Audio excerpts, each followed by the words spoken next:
And so we have this morning a native Nebraskan, the Reverend Beth Ann Stone, who has been living not so far away in central Pennsylvania since she was ordained 14 years ago. She served as a pastor in McClure, Pennsylvania for 6 years, and since 2007 has served as the assistant to the bishop for Upper Susquehanna Synod for the ELCA. And I have dealt with her, worked with her on some cases of candidacy, and she is wise and perceptive and delightful to work with. This is another way the seminary interfaces with the church, is with the synods. She is, even though she told me she's like the church kid who went through Sunday school and church camps and went to St. Olaf and then went to Trinity, and it just, made a straight trajectory through the Lutheran system. And she, at this young age, is a vanishing breed. She will soon be a dinosaur. So, I prefer unicorn. Okay, that's a better thing. But Pastor Stone has become a student of literature and research on the evolving church and the faith lives of young adults. And she is going to today pull together some research findings, theological reflections, and pastoral experiences to help all of us as theological educators and pastors and faith leaders to reframe the gospel, to look for ways to make the gospel of Jesus Christ relevant, meaningful, compelling to a new generation. I will be listening, particularly as a parent. 2 weeks ago, we had a forum here with Bishop Hazelwood, thank you. And he was interviewing some 4 of the typical nuns, those who were choosing not to go to church, and he had a really engaging conversation with them, and one of them was my son. So I am particularly interested in what can interest and draw in young adults. Beth Ann is married to Reverend Carl John Stone, and they have 2 children, Henry and Liam, and they reside in Mifflinburg, Pennsylvania. So we are very much looking forward to hearing new approaches for reframing the gospel to renew the church and theological education. Please join me in welcoming Beth Ann.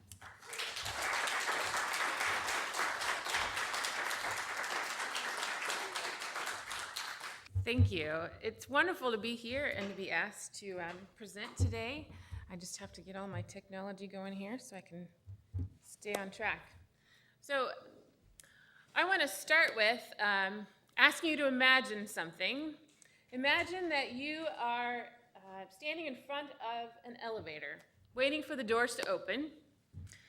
The doors open, and on board are a couple of young adults, probably college students. And you get on board the elevator too, you push the button, and you start to go up your 20-flight ride. And one of the students, noticing that you're wearing a collar, turns to you and says, "You're a pastor, aren't you? I've never been to church. I don't really know what it's about. Can you tell me just really quickly, what do I need to know? Why people go to church?" I want you to turn to the person next to you. One of you is the student, one of you is the pastor. And I want you to answer this question in 30 seconds. So I'll give you a second first to decide who's the student and who's the pastor. So find somebody you can chat with on the elevator. All right, students, I ask you, how did they do? Did they answer your question? all right at first? Did they use language that made sense to you? Not all of it. All right. Well, now you get your chance to explain the answer to the person you just spoke with, because I want you to switch roles now. And now the question to the new person wearing the collar is, what is Jesus all about? I know he lived 2,000 years ago, but I don't really get it. Like, why is Jesus such a big deal? All right? So you get another elevator ride.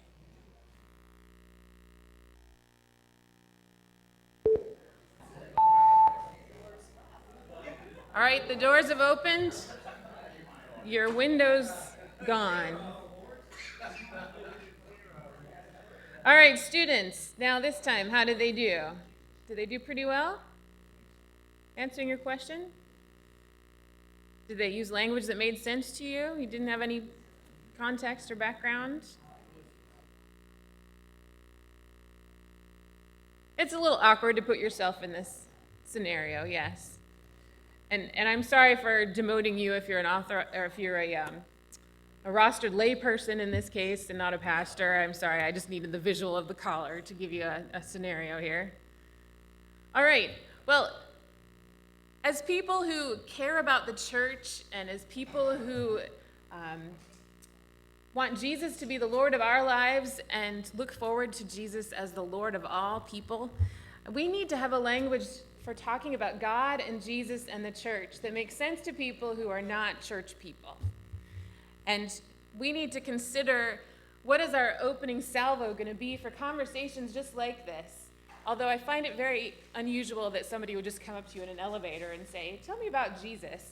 But we never know what opportunities we're going to have, whether it's online or in person, to start those conversations.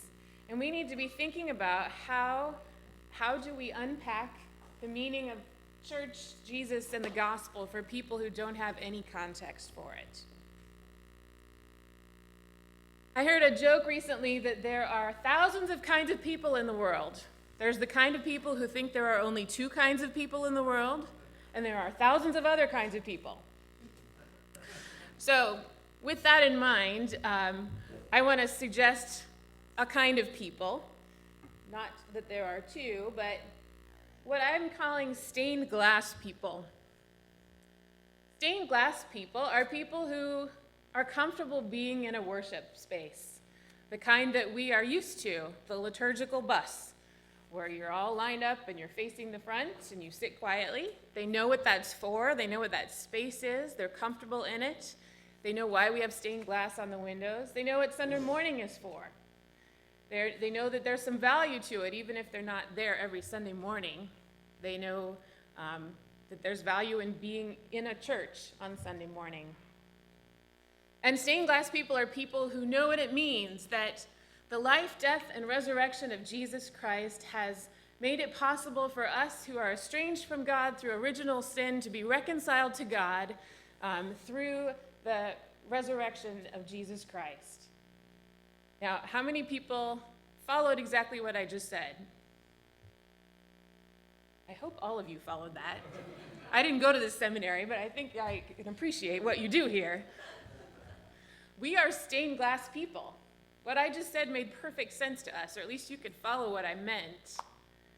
But the percentage of people in the world and in our culture today who can follow what I just said is shrinking. And even if your church membership has stayed pretty consistent the last 10 years, the percentage of people in your congregations who can follow what I just said is shrinking.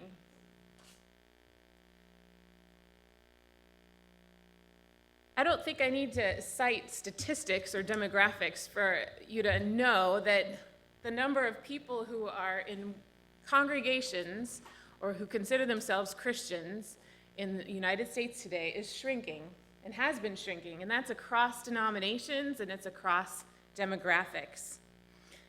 Now, I think it's important to note that the Christ event has not lessened in meaning in the last 10 years.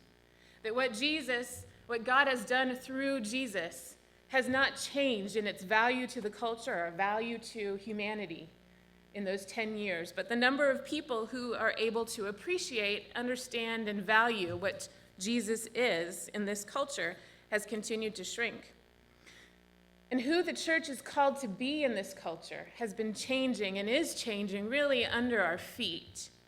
And we're called today to become more linguistically nimble and outgoing and invitational and transparently Christ-like in who we are as the church, so that we don't become just a smaller and smaller shrinking tribe of people talking to ourselves in our own language.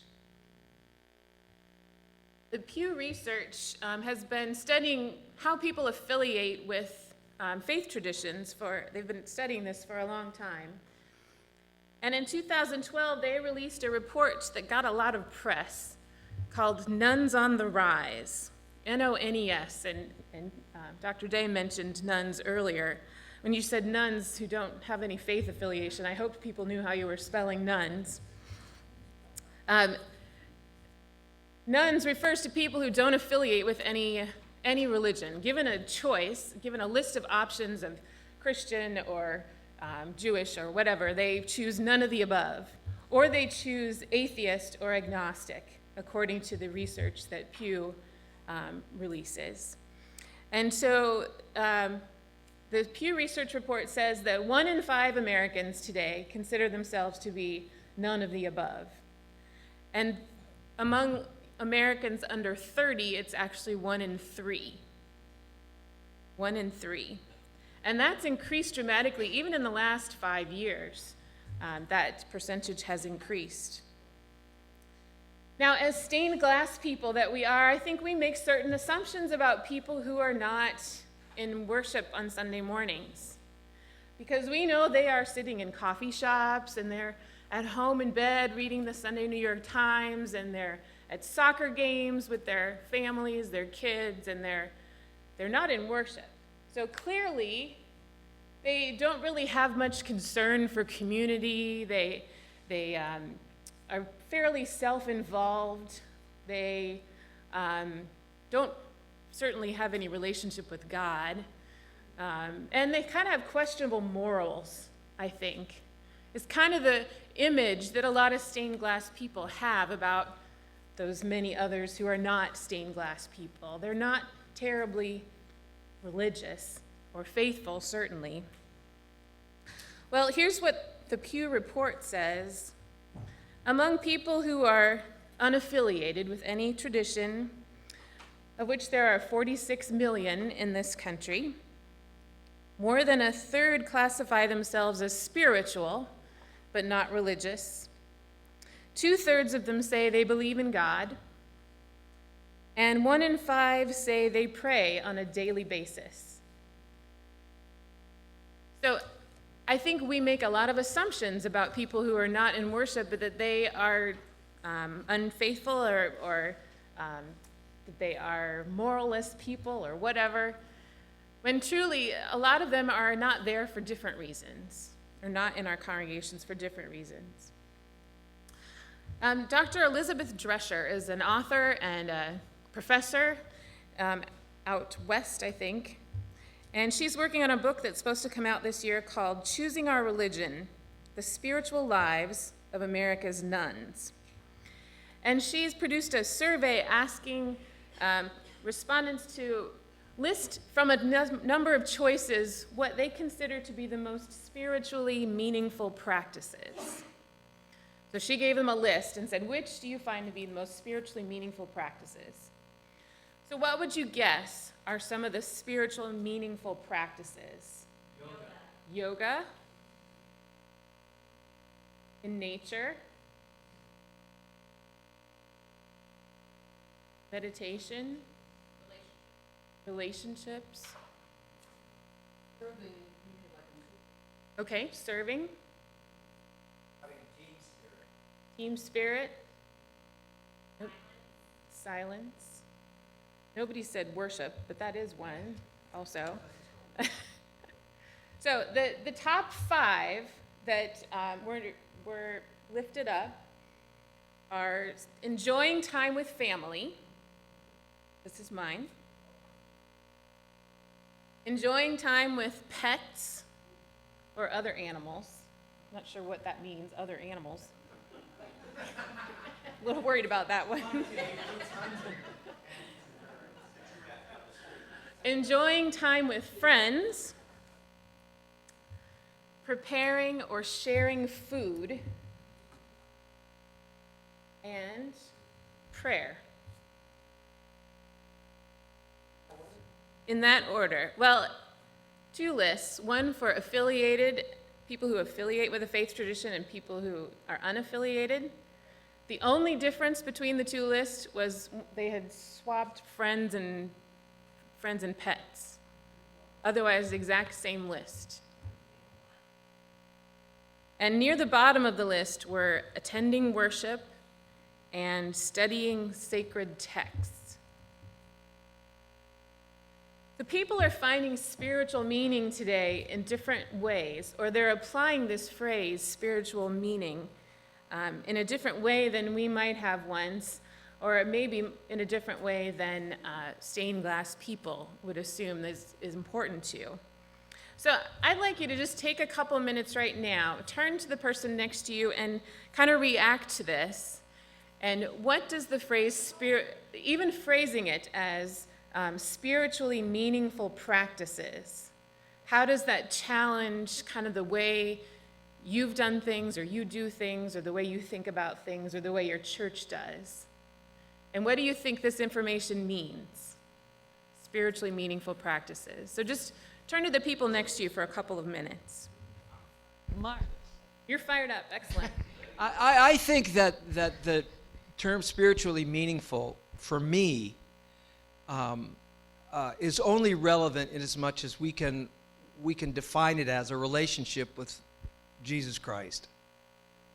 Otherwise, it's not relevant.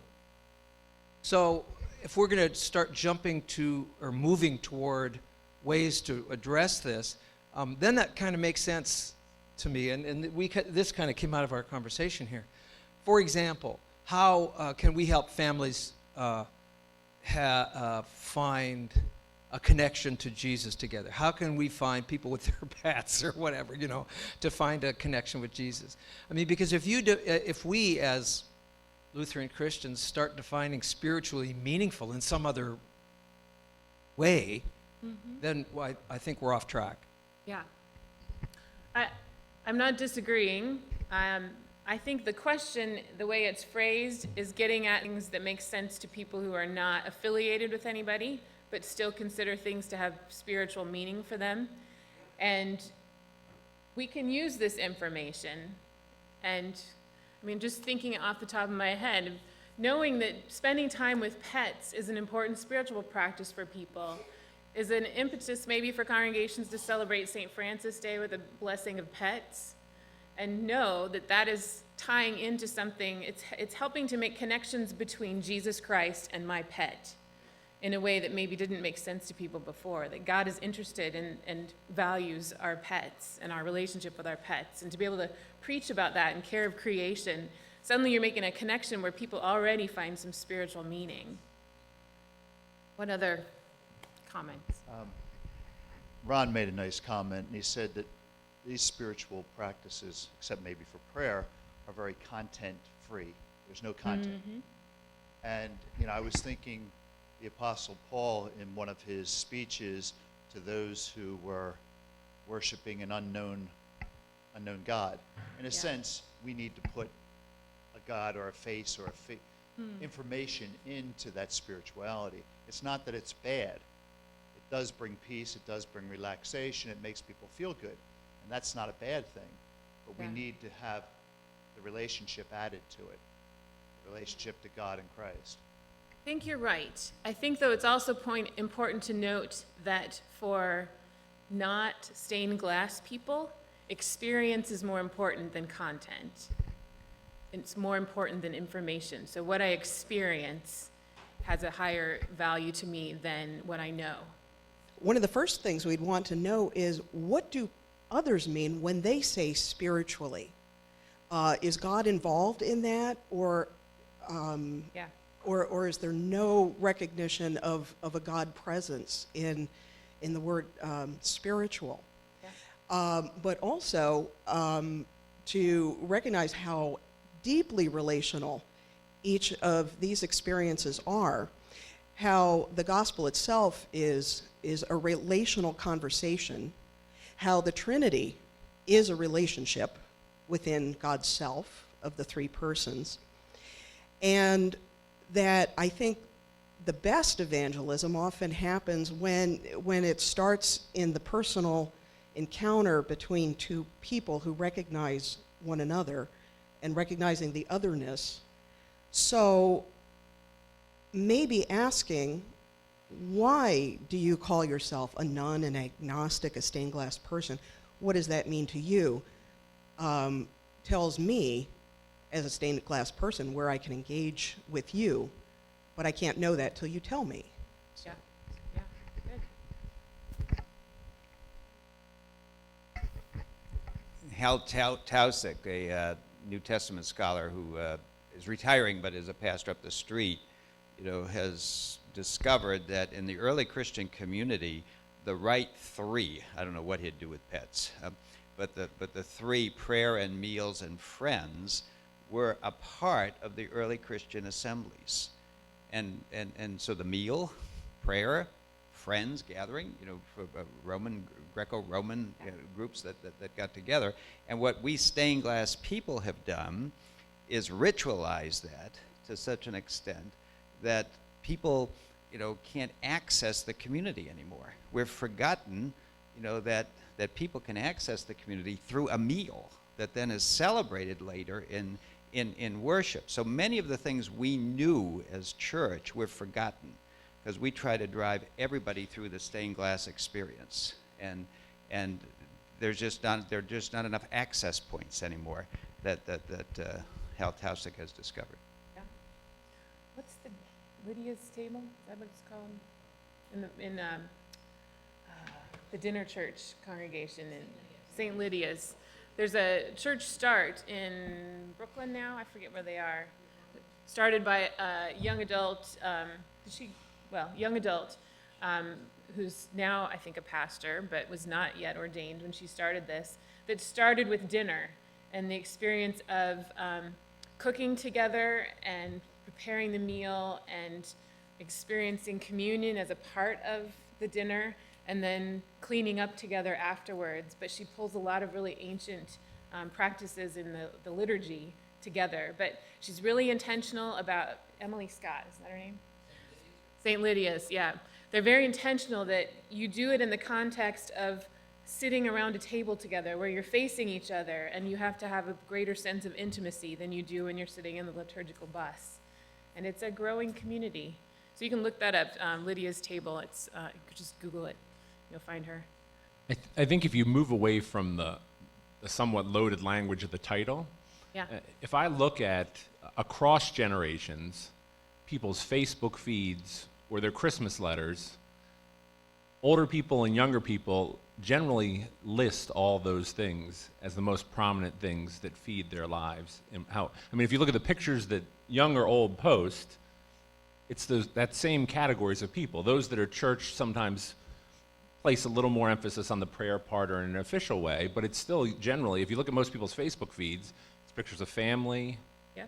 cat lovers, more cat lovers, friends, meals together, or things that people, so I don't think that there's some ways that this is categorized as some unique phenomenon when I think it's actually across generations. The other thing I would say is there's a church, a mission start in Baltimore that is similar to St. Lydia's called the Slate Project. And they have a Monday gathering that is the same sort of format, a meal. I attended last week, and an interesting aspect is their tagline is Christianity without the crap, is what which I think generates a reaction, is quite provocative. But the effect I noted, and this is my own personal experience, is you just end up with a different sort of crap. It ended up that people were just as catty with one another. Some people wanted to sit at certain tables with one another. Some people were annoying. Some people were pleasing to be with. Some people complained about the food. I mean, it was the same, and it was a group. Biblical. Yeah, It's but it was a Corinthian segregated community, group, but it was yeah. the same stuff that I experienced on Sunday Yeah. mornings. It just looks a little bit different. So I think within any gathering, you end up with the same broken people searching for a sense of wholeness with one another. But I just think there's some commonalities. Yeah. And I think that people that are not nuns, just like people tend to in surveys, more highly attribute how often they attend church than most actually do. I think if you ask this of people that are more religious, they may give more official answers for what they than actually what they put when they post things or those sort of things. I just see a lot more, but Yeah. that's right. Thank you. I still read the newspaper every day, the local newspaper, because I am old.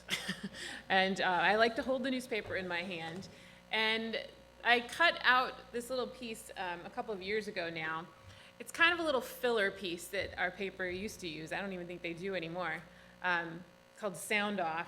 And lots of smaller papers do this, where they pose a question to a bunch of random people on the street, and they put their picture in the paper and then list their answers underneath. So I cut this out.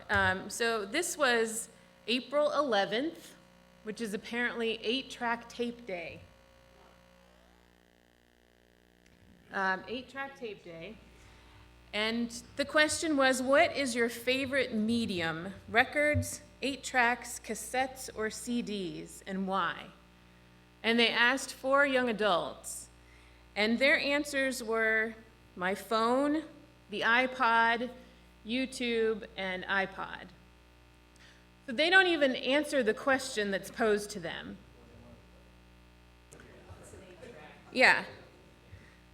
I cut this out because it seems to me that a lot of the time, stained glass people are answering questions nobody's asking. And then we wonder why nobody cares. So I've read a lot of research the last couple of years and have kind of drawn some information together in a top 10 list, trying to compare what traditional stained glass people may value as priorities versus what young adults, millennials, non-stained glass, some non-stained glass people would value. This is a comparison, a top 10 comparison. People who are not stained glass people don't really care much about denominational distinctions. Because for a lot of young adults in particular, they don't know the difference between a Roman Catholic and a Presbyterian or a Methodist or whatever. They're just all Christians. And it's one reason why Christians get a bad rap whenever some nut job does something. I'm not going to name the nut job of the week, but Christians get a bad name. And it's another reason why we can be so grateful to the Pope for the kind of Pope he is, who's really changing the way people see Roman Catholicism, and by extension, a lot of Christians, because he's really trying to revision, I think, how they appear publicly. But millennials, in general, don't care a whole lot about just denominational distinctions, and they really, really don't care about LCA versus ALC, or, I mean, it doesn't matter. General Synod, yeah. But they are interested in learning about other faiths. They're curious about Buddhism and Judaism, and often by extension, that's how they learn about Christianity, because their Christian understanding may just kind of come from the culture at large, which is a very mishmashy kind of karmic-based Christianity. The good people go to heaven, and so by learning about other faiths, and they actually get to see the distinction of how is this different? They don't care a whole lot about the wider church structure, where some stained glass people don't either, truth be told, but The threefold expression of the ELCA as churchwide, synodical, and congregational doesn't really matter as much to them as it does to the quality of their local community. And they're concerned really about, does this community reflect Jesus? Do I feel the presence of God among the people here? And are we living out relationships together well? I think it's a hard sell to help them, young adults, appreciate the larger church and the connection that they have to the larger church. They don't care about preserving church buildings. Most of them, many of them. And this is a big thing for a lot of stained glass people, is you have to preserve the church. At least in my synod, they'd rather vote to keep the building than to pay a pastor. We have a lot of small rural congregations, and that's their identity, is their church building. This is an important point that my colleague, Pastor Amy Savimli in Metro DC Synod has said, that if congregations are trying to undergo a major building renovation project and take out a 30-year loan, thinking that the young adults of today are going to cover that loan for the next 30 years, you may want to rethink that, because that's not where their priorities are, to put money into the building. Their priority is to be the church in action, and it doesn't matter whether they're worshiping outside or in a rented church storefront building. A lot of stained glass people are very concerned about committees and structure and making sure that you follow the correct pathways to things, getting things done. I know we love meetings, and young adults are interested in a permission-giving culture, or people who are not stained glass are interested in a permission-giving culture, so that if somebody comes to you and says, I have this really great idea, I think we should start a backpack feeding program, where you put food in the backpacks for the kids over the weekend so they have food in between school days. And if the pastor says to the young person, great idea, why don't we take it to the social action committee, and we'll discuss it with them, and then after it's approved there, we'll take it to the church council and allocate funds for that. I mean, by the time it may get through all of those channels, you may have completely dashed their enthusiasm.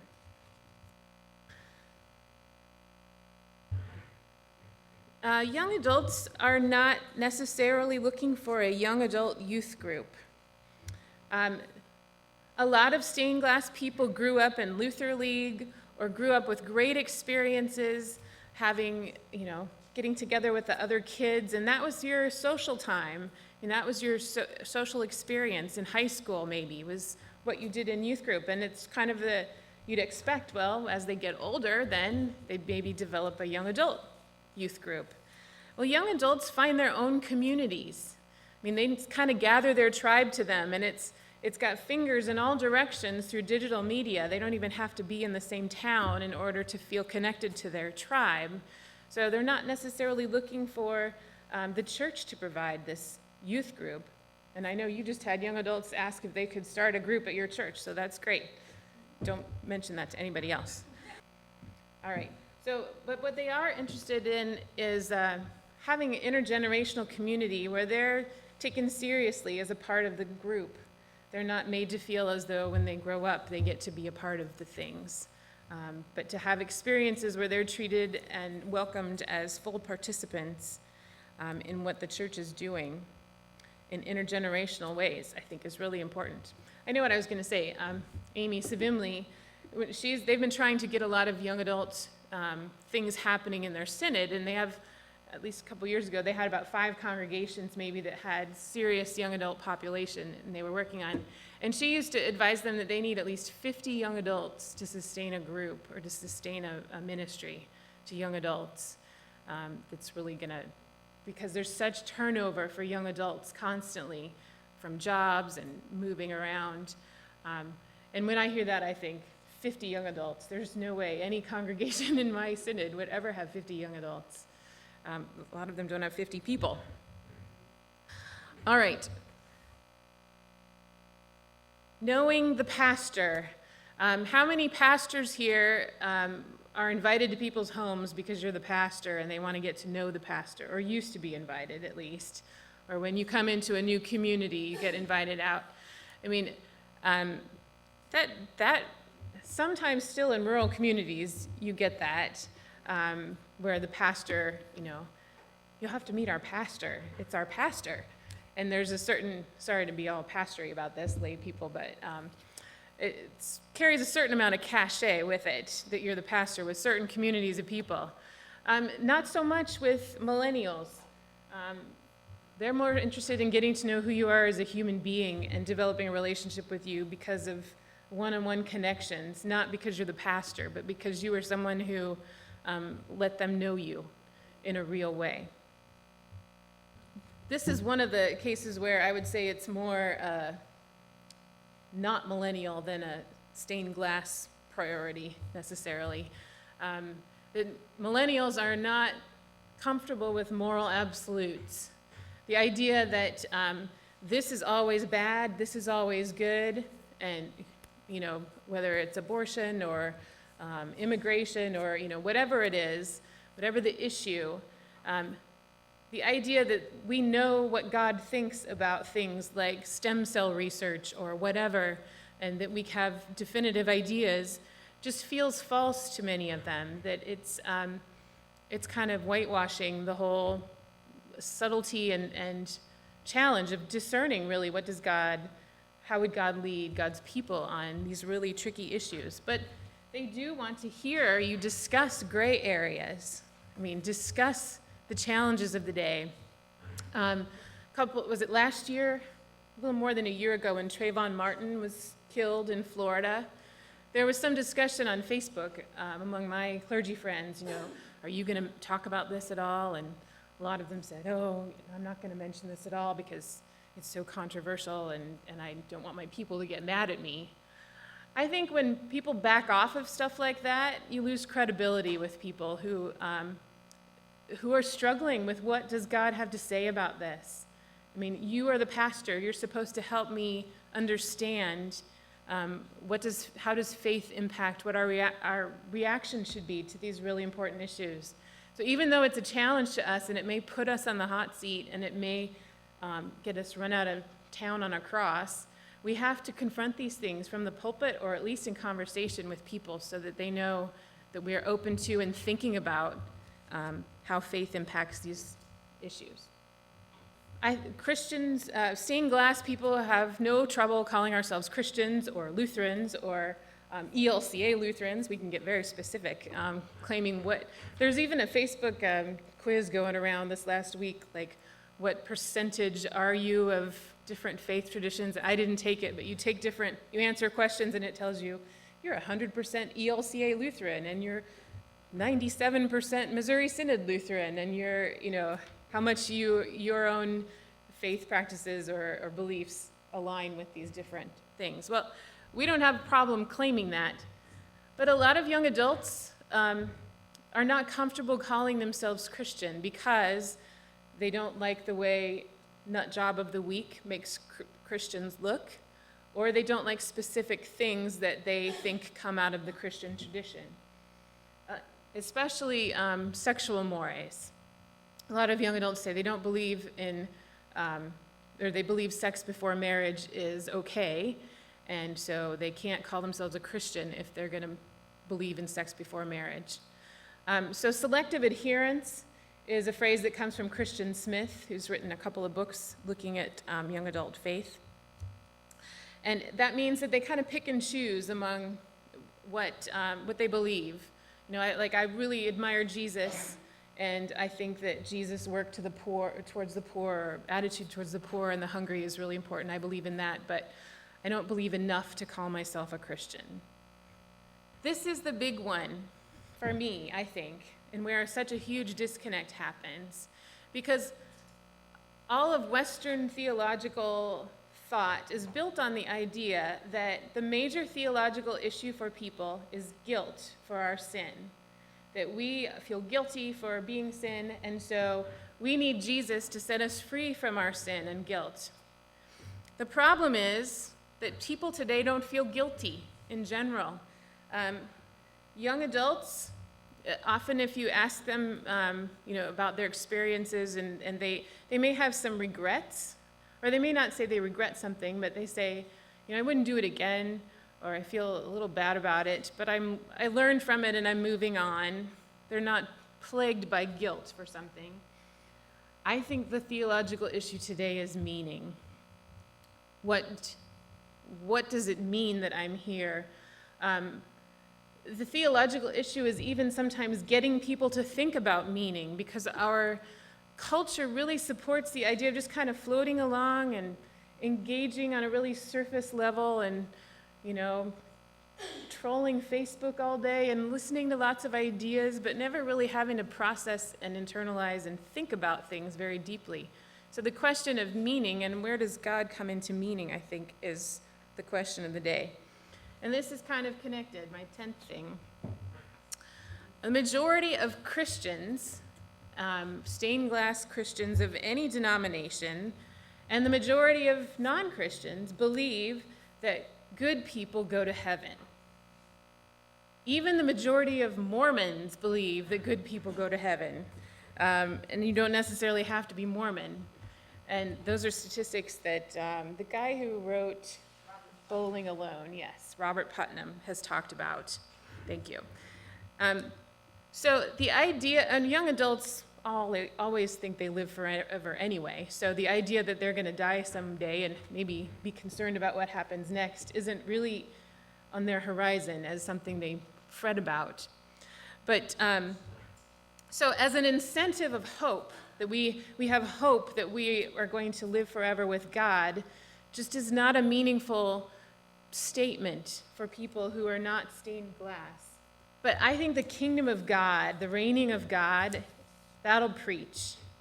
And the way I am using this is not the way the popular culture talks about heaven, but the way that Jesus talks about the kingdom of God that is experienced in his presence, the kingdom of God that is the great healing of our world as brokenness is brought together in Christ, and that we experience a bit of it when we experience Christ's presence. We experience the kingdom of God, and that this is what God promises for the world, to be leading us into the kingdom of God, and we pray that this kingdom will come to us. I think that's a promise that makes sense in a culture that doesn't know what to do with pain or brokenness or death and what it means. And when young adults who have this kind of generic Christian faith, it's part of the culture, which is really karmic, like if you do bad things happen to you. When they're faced with the trauma of life or brokenness or loss, they don't know what to do with that because it doesn't fit into that. There's no hope in that system in the midst of brokenness that's undeserved. But there is hope and meaning in the cross, and there's hope and meaning in the kingdom of God that God promises to draw us into. So I've shared this list or similar lists with groups over the last couple years, and more often than not, the rostered leaders in the room tell me, but I am more on this side than the stained glass side, but my congregation is more on the stained glass side of things. So what do we do with that? I gave you a lot of information to take in, and I'd like you to talk about it a little bit with each other, and places where this is challenging to you, or places where you would challenge what I've said, that it's not true. So I'd like you to just spend a few minutes. You can turn to the person on the other side if you want to change your conversation partners. But what's your reaction to this? How does it affect shifts that you're already trying to make in your ministry? I had the same reaction that you'd said that other rostered leaders have, and I think part of that, you and I are of similar age as Generation Xers, and we kind of blur these categories. But I want to say two things. One, I think stained glass people for a long time have actually personally believed a lot of the stuff that were in the right column, going way back. I mean, it's not like gray areas of morality are new. I mean, we can go back the Bible for some pretty interesting stories, but in most stories that you hear, even from my shut-ins, they'll tell me stories of stuff that happened 70 years ago that didn't fit in neat categories, but the guilt was still there, so they were hidden. The other thing I would say is preserving church buildings. A good, I think, helpful image for that is China. Not the country, China itself. Plates. Because my great-grandmother took great pride in her china. She wanted it on display, it was used for special occasions. It was a sense that you were a part of royalty when you brought that out.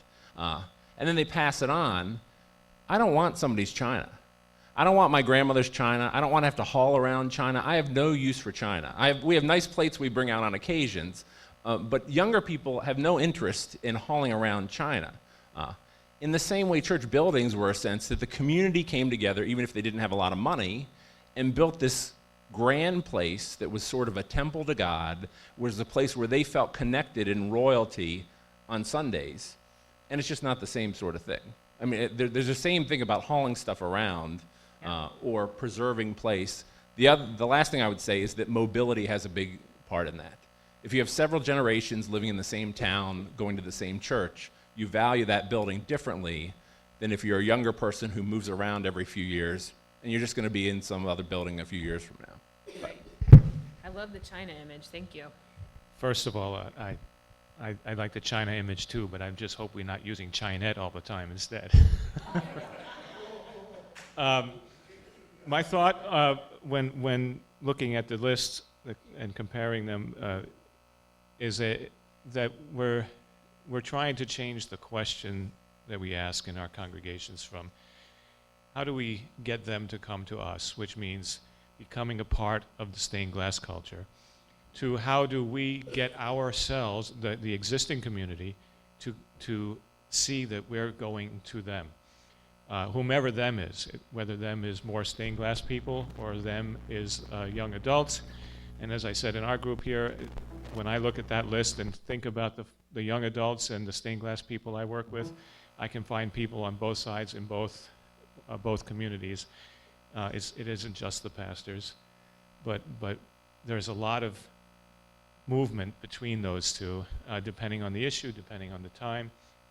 But we're really looking at how we can develop communities that are, to use a term, something like what we heard yesterday, looking for success.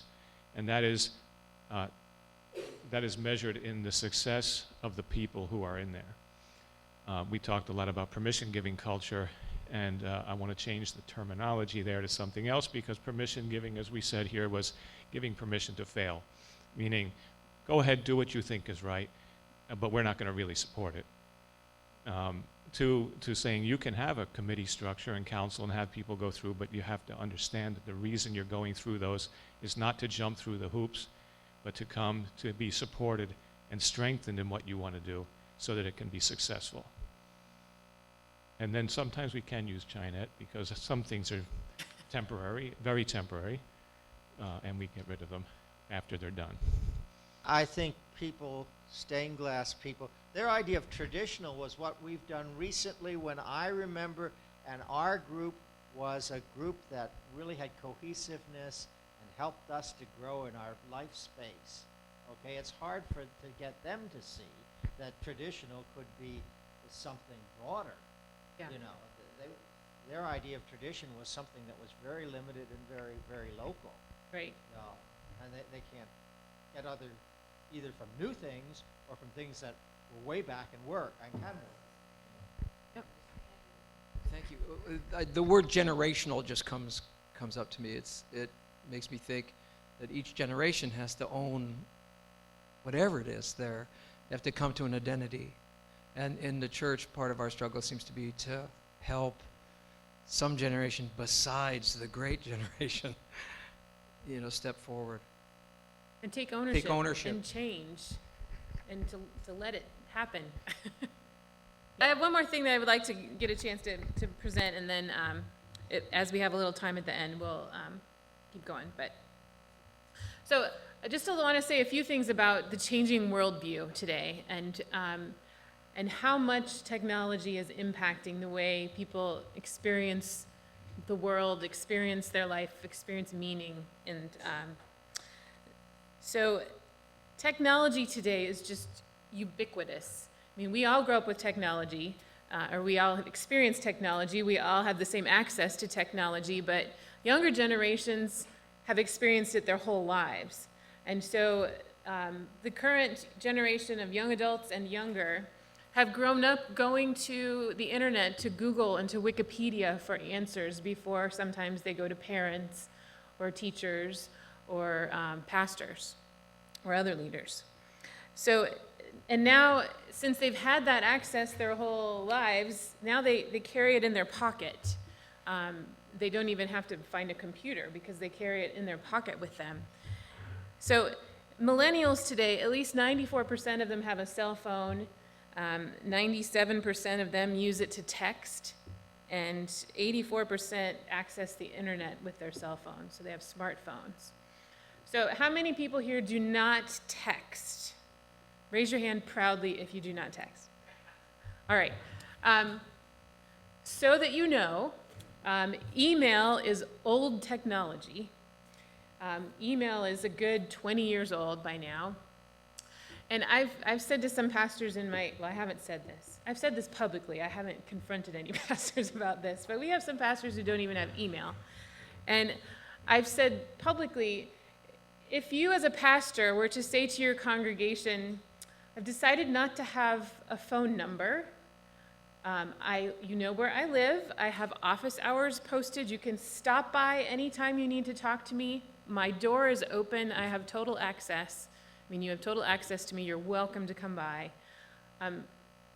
Traditional older members of the congregation would have a fit if they couldn't call you on the phone. And yet sometimes we say, well, I'm not going to text because that's new technology. But young people today, that's how they communicate. If I'm having trouble reaching a young adult by email, I send them a text and say, check your email, and because sometimes they haven't checked it for days. So if you want to be communicating with younger generations or your grandkids, you may have some success with texting. But smartphones have really changed the way we relate to each other. I mean, if you see people who are waiting for a bus or the airport or standing in line somewhere, they're not communicating with each other at all. We're all looking down at our phones, and we're communicating with others, or we're reading or whatever. We're looking at our devices. And it's kind of a joke now to see people out at a dinner together, out in a restaurant, and they're not talking to each other. They're all looking at their phones, or they're looking at their phones and talking to each other and showing each other what's on the phones. I mean, it's really changing the way people interact with each other socially, but it's also changing how we're experiencing community and meaning. But before I get totally away from it, I just have to show you this. This is an ad for Radio Shack from 1991. If you look at this, there's 15 electronic gadgets on this page, and all but one of them are accomplished with a smartphone today. So there's the all-weather personal stereo, the AM/FM clock radio, calculator, camcorder, phone, CB radio, portable CD player, phone answerer. So if you bought all of the items on there in 1991, they would have cost $3,054.82, or in today's dollars, about $5,100. But today, we have them, most people, young adults, have them in their pocket at all times. But the internet and this kind of access is really affecting the church and affecting the way people experience faith. Although Silicon Valley has been trying for years to figure out how to monetize the internet, people largely expect things on the internet to be free and for information to be free. Now, Facebook is changing that right now. Facebook is starting to monetize access and information on Facebook. So it's really going to be very interesting to see how the value of Facebook changes in the next year, because it costs money now if you want people to see your stuff there. But in general, people really have a fit if they have to pay for something that they think they should get for free online. And Thomas Friedman wrote a book back in 2005 called The World is Flat. And that's really the case today, that authority also is flat. And that the value of your authority, the prominence of your authority, largely has to do with what your presence is like online. So this impacts the church today because young people are also turning to the internet for information about faith, for answers about faith. They may Google questions about faith online. There's a book called Googling for God. More than half of Christian millennials would check out a church online before they would set foot in the door. And if you don't have a good website and says your worship times and something that they're interested in, they may never even show up in person because they're checking you out online. I think we need to spend more time thinking about how do we reach people online, whether or not they show up in our congregations. I know Tim Seitz Brown is very good at putting himself out there online as a Christian presence, as somebody who interacts with others and shares content, faith content, through your posts on Facebook. I think we need to be pay more attention to that because this is an important mission front for people. And just as we send out missionaries to other places to learn the language of the people and know how to talk to them there, we need church leaders who are being sent out online and know how to handle the culture of Facebook and blogs and that kind of thing. Young adults especially share a lot online, and increasingly other generations too. I mean, they share a lot of information. You share yourself. You put out there what you're thinking, where you are. You check in with people. Your friends know where you are because they can see it online because you've checked in. There's a different degree of intimacy that's expected now from relationships, and I think young adults are looking for that in a congregation too. If they show up at a church and all they see are people sitting in the liturgical bus, looking forward, not interacting with each other at all, with no personal connection, I think they're not going to stay. There's a greater expectation of relationship, I think, of their faith community than stained glass people maybe have been accustomed to. Phones are also really an extension of themselves. And I know there are people who get very irritated when somebody is looking at a phone during a sermon or looking at a phone during a lecture or a presentation. And I haven't noticed anyone looking at a phone. Oh, there's Louise, thank you. I'm not irritated by that. Because that is how young adults and many today experience. They process it in process. They tweet what they're experiencing and tell their friends. I asked Louise before I started, do we have a hashtag for this? A lot of places, when you have an event like this, you'll create a hashtag, which is this sign, what is that, a pound sign? Yeah, a pound sign followed by a very short name, like LTSP Convo, yeah. And then as people are on Twitter making comments or quoting what the speaker says, they end it with that hashtag, and that lets you follow what the conversation is that's happening simultaneously during the presentation. I mean, people can fact check you during your sermon today. Yeah. And that's just how it is, and I think that's going to be increasingly how it is. You can debate whether that's a good thing and whether it's better to leave the technology at the door. Well, my last point is that this flattening of authority that's happening as a result of information all being free and accessible to everyone is impacting how the authority and the role of pastor. I think in the future, the congregation, the role of the clergy is going to look very different than it does today.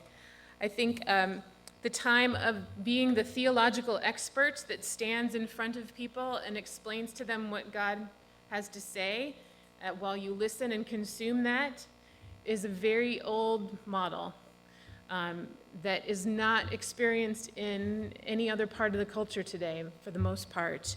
I think worship and proclamation is going to change. and needs to change, where it's more interactive, more of what the conversation has been like, I hope, with us today. You might see it looking like that in worship in the future, where you're sharing ideas, information, ask people to talk about it, and then together you're doing the exegesis. And I think the need for clergy, it may be reduced in the future faith communities, if not only because they can't afford us, and they're shrinking, and their size is shrinking. I think it's a shift that's we're experiencing and we're going to experience. So I just want to end today with the idea that maybe our job as clergy and as leaders in faith communities and as rostered lay leaders and as Christians, maybe our job now is not so much to provide answers to questions or to pose answers or to tie things up with a neat little bow for people or to even shame people for asking questions with statements like, well, God has a plan, or ours is not to question why. Maybe the role of us faith leaders in the future and now is to help people develop relationships of such closeness and trust that we can have conversations, that we can invite people to ask their questions and help reframe those questions into things that help us. Last analogy. This just came to me in the last month. I was listening to a rabbi talk about the Seder meal and how the son is to ask, why is this night different from all other nights? They ask the question of the father. And the father answers the question by explaining the history of Israel, the son's history, that we were in bondage in Egypt, and God led you out. By answering the question, the father is helping to explain what their identity is, what the son's identity is, and what their relationship is to God. I said earlier, I think the church often is answering questions that people don't ask. And the corollary for me has always been, well, maybe we need to be answering the questions they are asking.